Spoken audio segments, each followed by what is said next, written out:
It could eat you. This shoe could eat you. Which costumes caused such an awful experience that Jennifer Lawrence literally ended up handing out autographs to anyone who asked? We're checking out the intense and painful processes the actors of The Hunger Games had to go through when filming.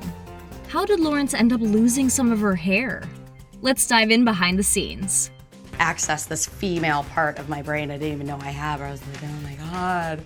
Elizabeth Banks looked great performing on screen in The Hunger Games, but the costumes were often very painful to wear. It's very constricting and uncomfortable, and that's certainly how I feel. All of her outfits were custom made for the actress, and Banks even got to contribute her own thoughts regarding fabric, shapes, and colors in the development process. Unfortunately, she didn't get to contribute too much to the comfort level, and many of the costumes were torture. When the actress put on certain costumes, it literally changed her posture as she found herself getting into character. But fashionista Effie's way of standing is far from comfortable for most people. Banks can't even pick a favorite outfit based on look because she's been left with such painful memories, so instead, her idea of a favorite was which one was comfiest to wear. This green puffy dress. While Jennifer Lawrence didn't have to feel the pain of actual poison fog, she did undergo the intense, time-consuming, and uncomfortable process of having multiple prosthetic boils attached all over her neck and face. Having this much prosthetic attached with a special and not so comfortable glue made the experience pretty tough for Lawrence. The water help. At one point during the production for Mockingjay, literally thousands of pieces of prosthetics were used. It's an insane number, but considering they were for 250 people to wear over the course of 4 days, it makes sense. That means 250 performers also had to endure having these elaborate pieces attached to their body for filming. Being a natural blonde, Jennifer Lawrence planned to protect her hair from becoming damaged by harsh dye treatments to go brunette. Approximately $30,000 was spent to make wigs for the actress to wear while filming. I rented $30,000 of hair. This would have been a great plan had they followed through, but in the end, Lawrence was forced to dye her own hair and went through all of the treatment anyway. It worked out for a while, but ultimately intense damage was done to the actress's natural hair, so she was forced to chop it off. It got so bad that she went for a full pixie cut because she felt she couldn't get any uglier. To make it all worse, the wigs did finally end up needing to be used for Mockingjay since Lawrence's hair was cut too short at the time. Really, we just kind of started cutting away and then just kind of kept, it just kind of ended up this way. Cool. It was stunning, but the butterfly dress that Banks appears in was far from practical. It was a memorable experience for sure, partially because of the live butterflies fluttering around her. But she pretty well wasn't allowed to do anything except act in it. The actress couldn't eat, walk, or even really sit. To make it worse, beneath the work of art, the actress was fitted into an awkward and tight spandex bodysuit. And I'm so grateful that I fit into the sample sizes because otherwise they were going back in the trunks. The famous fashion designer, Iris Van Herpen, was responsible for the wild shoes worn with the butterfly dress. The avant-garde heels were extremely impractical and were even hard to wear just while sitting. The designer shoes were on loan to the production and really did amplify the high fashion of the character, but it did make it difficult for Banks to do her job safely. They might be the feistiest pair of shoes we've ever seen, and we're not the only ones who think so. It's hard to manufacture that when they do it so well. Getting all of the extras ready for the Capitol scenes was a massive feat. Not only did the makeup have to be precise, a whopping 400 extras needed to be tended to. Head of makeup V. Neal was running a team of 30 makeup artists for an insane 9.5 hours, all before being ready to film the Capitol scenes with the extras ready to go. We are actually trying to implement a eyebrow bleaching scenario for all of them. This process was intense and exhausting for the actors, who had to wait the entire time, sitting through loads of makeup prep and eyebrow bleaching. The makeup artists had a rough time as well, on their feet for so long, doing grueling work efficiently and professionally. See, be prepared to have your eyebrows bleached. What are we looking at?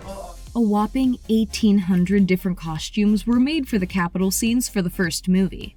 The elaborate outfits weren't the easiest for the actors to maneuver in. They found themselves limited by huge ruffles and ties. The reaping ceremony was another intense costume day. The performers were super hot and suffered an extremely unpleasant filming experience for long hours on set. The conditions were so rough that even Lawrence recognized it wasn't good, so she signed an autograph for anyone who wanted one on set. You know, things that you only really see like in magazines that nobody would ever really wear in real life. The first time Tigress actress Eugenie Bondurant had her extensive makeup done, it took around 6 hours to complete the whole process. By the time the team went to camera, Bondurant still had to endure a long 3 hours with 3 different makeup artists working on her at the same time. The actress also had to sit through getting tons of fake tattoos all over her body, all of which had to have meticulous attention paid to them since the look had to be consistent, with the tattoos needing to line up with the facial makeup naturally. Like a jigsaw puzzle. The headpiece she had to wear was also so frustrating, it made her delirious. It's odd, it's weird. I don't really want to do this all the time. Jewel-encrusted nails adorning Elizabeth Banks' fingers made doing pretty well any task, like using a button or typing on a BlackBerry, a complete nightmare. The actress literally couldn't even go to the bathroom simply, with the completely impractical additions. Banks actually had people on set with her who would accompany her to the washroom to help her manage getting toilet paper and unzipping her costumes. Filming Catching Fire in Hawaii was difficult for a number of reasons, and the wetsuit Jennifer Lawrence had to wear through much of filming didn't help her one bit. At one point, the actress was incredibly itchy and couldn't handle the feeling anymore, so she had to resort to using rocks to help scratch the itch. What Lawrence didn't know was that the rock was actually a sacred stone, and dislodging it was a huge insult to the community. To make it all worse, the giant stone almost hit a man. This wetsuit reminds us of another very uncomfortable costume. When I would take it off, I would have just like red marks all over my body. For Josh Hutcherson, wearing a wetsuit was pretty intimidating since A, it was so unbelievably form-fitting, and B, the wetsuits were very hot to wear all the time. The actor would get extremely warm working under the intense sun and being super active on set, which only made the wetsuit harder to endure. God, it's hot. One of Banks's most uncomfortable costumes was this large and structured red dress. All the material itself wound up being super heavy, leaving the actress to move around carrying loads of excessive weight. Not to mention the fact that she was also wearing small heels, making it even harder for her to move freely. Let's go show them. Becoming Caesar Flickerman in the Hunger Games was no small task. Stanley Tucci actually contributed some ideas as to how he thought the character should look, and it wasn't going to be simple to achieve. Tucci tried multiple different prosthetics and wigs before settling on slicked hair with dyed eyebrows and tons of heavy makeup. The actor also had to sit through a bit of dental work. A mold was used to take a cast of Tucci's actual teeth in order to create false teeth for him to wear while performing. Well, this is what I want. I want teeth that maybe look like this. Actress Jenna Malone had tons of prep to do before she took on her role as Joanna, but on top of it all, she had to deal with some very uncomfortable accessories and additions. When the actress was going through makeup tests and pre-production, 7 hours were spent trying to figure out exactly what her look would be. For the different looks, the actress donned different huge and elaborate eyelashes that had come from as far as Germany and Japan. These delicate pieces were part of the 2.5-hour makeup process the actress sat through for some looks. You guys look amazing. Creating the Hunger Games films was by no means an easy feat for anyone involved. We don't know who some of these experiences were more painful for, the actors going through the process or the makeup and prosthetic artists. Not to mention the extremely long hours spent by the costume team. Which actor experience sounded most painful to you?